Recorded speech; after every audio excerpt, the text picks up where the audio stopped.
किसान भाइयों, हम बाज़ार से बहुत महंगे महंगे कीटनाशक लेकर आते हैं, फंगीसाइड लेकर आते हैं, टॉनिक लेकर आते हैं, एनपीके खाद वगैरह लेकर आते हैं और उसका स्प्रे करते हैं तो उसका रिज़ल्ट क्यों नहीं मिलता, उसका रिज़ल्ट कम क्यों मिलता है।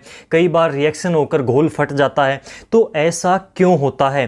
सभी वीडियोज़ के नीचे एक सवाल बहुत बार आता है, भर भर के आता है। हज़ारों ऐसे कमेंट आते हैं कि क्या हम इस कीटनाशक के साथ में ये कीटनाशक मिला सकते हैं, ये फंगीसाइड मिला सकते हैं, ये एनपीके मिला सकते हैं, ये टॉनिक मिला सकते हैं, हम किसके साथ में किसको मिलाकर स्प्रे कर सकते हैं, इसका क्या रिजल्ट होगा, क्या रिएक्शन होगा, क्या घोल फटेगा या फिर क्या नुकसान, क्या फ़ायदा होगा।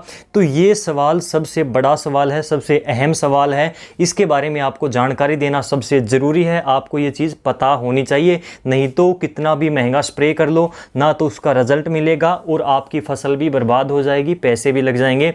ये सबसे बड़ी यहाँ पर किसान के ऊपर दोहरी मार पड़ती है, इसलिए वो नुकसान में चला जाता है, पैसे भी बर्बाद, फसल भी बर्बाद, वहां पर किसान जीरो पर आ जाता है। तो इस चीज से बचने के लिए हम क्या करें? इस वीडियो में हम पहले सवाल को उठाते हैं कि क्या हम कीटनाशक के साथ में कौन सी खाद को या फिर टॉनिक को मिला सकते हैं या फिर नहीं, क्या फायदा क्या नुकसान होगा।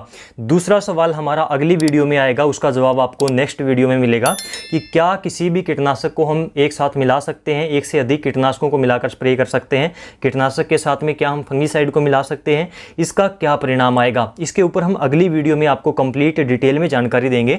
तो चलिए पहले सवाल के बारे में जानते हैं।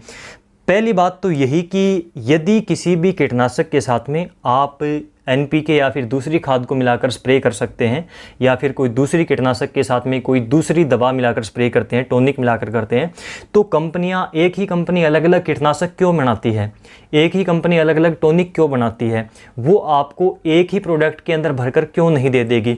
इसका सबसे मेन काम यही होता है कि किसी भी जो केमिकल है उसके अंदर जब हम दूसरा केमिकल मिलाते हैं तो उनमें एक रिएक्शन होता है, ठीक है, और वो रिएक्शन होने के बाद में कोई तीसरा फॉर्मूलेशन बन जाता है, तीसरा टेक्निकल बन जाता है।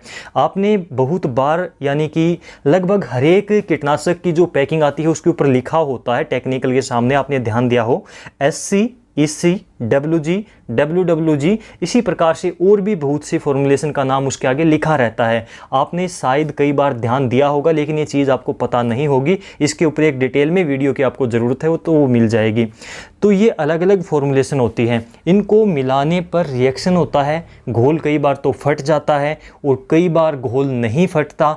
चाहे आप कीटनाशक के साथ में खाद को मिला लो, चाहे कीटनाशक के साथ में दूसरे कीटनाशक या फिर फंगीसाइड को मिला लो, कई बार घोल फटता है, कई बार नहीं फटता।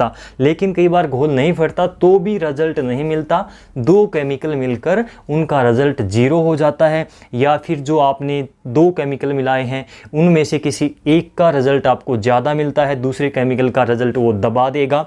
तो ये इस प्रकार से होता है, रिजल्ट कम हो जाता है, रिजल्ट जीरो भी हो जाता है और आपको कई बार फसल में नुकसान भी हो जाता है, यानी कि फसल के ऊपर इसका रिएक्शन भी दिख जाता है। तो इस प्रकार से किसी भी कीटनाशक के साथ में दूसरा कीटनाशक या फिर फंगीसाइड मिलाते टाइम पर आप इस बात का ध्यान रखें कि उनकी फॉर्मूलेशन क्या है। यदि सेम फॉर्मूलेशन है तो रिएक्शन नहीं होगा, नुकसान नहीं करेगा, वो चल जाएगा, मिल जाएगा।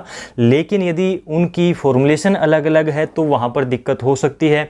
तो आप इनको मिलाते टाइम पर कीटनाशक में खाद या फिर किसी भी टॉनिक को मिलाकर बिल्कुल भी स्प्रे ना करें, ये बात आप ध्यान रखें। कम से कम कीटनाशक फंगीसाइड से आप खाद को तो अलग ज़रूर करें, इस बात का आप ध्यान ज़रूर रखें यदि आपको रिजल्ट चाहिए अपनी फसल के ऊपर। तो किसान भाइयों, इस प्रकार से आज की ये वीडियो ज़्यादा से ज़्यादा किसानों तक शेयर करें ताकि उनको भी ये जानकारी सही समय पर मिल सके। इसी प्रकार की खेती बाड़ी की इन्फॉर्मेटिव जानकारी के लिए आप डियर किसान के साथ जुड़ सकते हैं, हमें सब्सक्राइब करें। इसी प्रकार की जानकारी आपको समय पर मिलती रहेगी। आज के इस वीडियो में बस इतना ही। नमस्कार।